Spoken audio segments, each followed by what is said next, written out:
Hey everyone. So, like Chris said, my name is Zach Yungblut, and I'm from Toronto, Canada. And today I'm going to talk about you. So first, I got to start with a preface from me. I got into NFTs a little bit later than most people in November, and I was completely fascinated. And the first thing I thought to do was create an NFT project to sort of get involved in a more concrete way.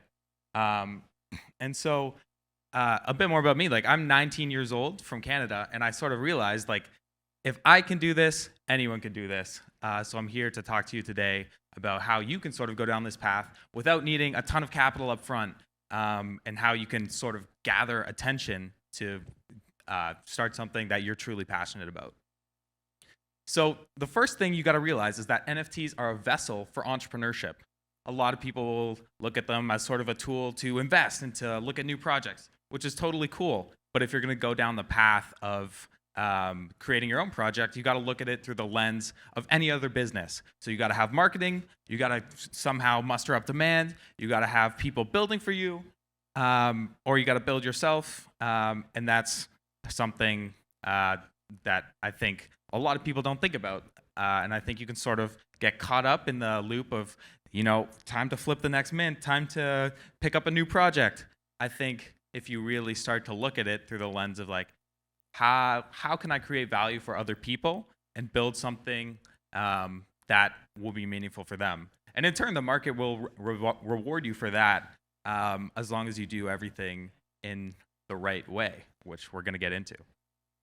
So attention is the number one currency in the NFT space. If you think about it, we're truly selling nothing that you can physically touch or experience in the real world, in the current form of NFTs. And so what really matters more than anything else is capturing people's attention and captivating them to the point where they feel compelled to invest in your project or to buy into something that you believe in and something that you're creating. And I think that's an important distinction to make. Like, should I focus on this other thing? Like, attention comes first. Before anything else, you need to figure out a way to get people to care without spending $10,000s of dollars on influencer retweets and things like that, where there's really no way to know. Like, if people don't care about it, they don't care about it. And that's something you got to keep in mind at all times. And so how that sort of plays into the project itself is you got to be different. There's thousands and thousands of apes and monkey derivatives out there. And I think doing that again, nobody cares. Like, you can't tell me you're, checking out the next monkey thing outside of thinking you're going to sell it to someone else for a quick buck.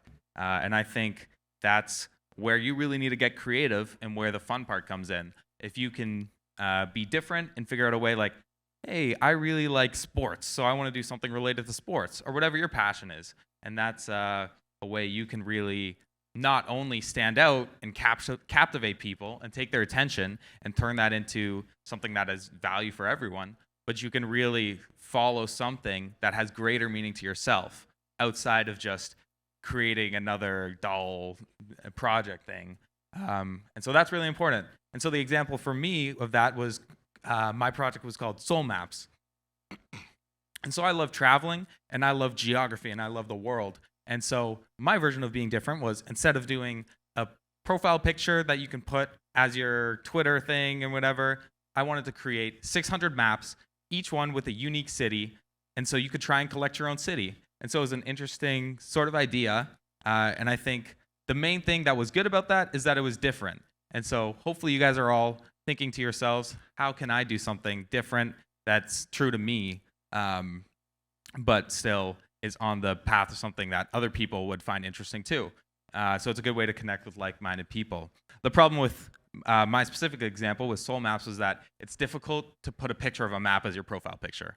And so that's something I found pretty quickly. So if I had the chance to do it over again, I think from more of a marketing standpoint, thinking of something that people can put as their profile picture and people can sort of share and has more mainstream appeal also has merit and value in itself.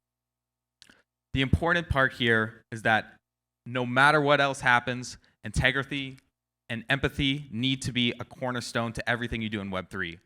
Right now, there's a plethora of tricksters and grifters and everyone trying to make a quick buck. And all that does is absolutely destroy your reputation and makes it basically impossible for you to do anything else in the future. And I think having a short-sighted view of the Web3 space really only leads to your own demise, and you need to have a long-term view in the space.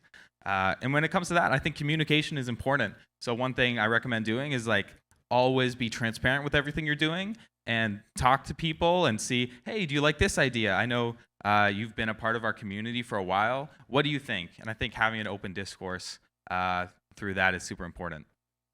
So last thing I just want to say to everyone is that value is created by those who go first. We're all here today because we're passionate about Web3 and we all want to learn more. And I think for some of us, that's a great first step. But if you really want to take a deep dive and go headfirst into this Web3 thing, it takes courage and it takes confidence. And I believe that every single person here in this room today can be a part of this movement. And I wish you all the best, and I thank you for listening.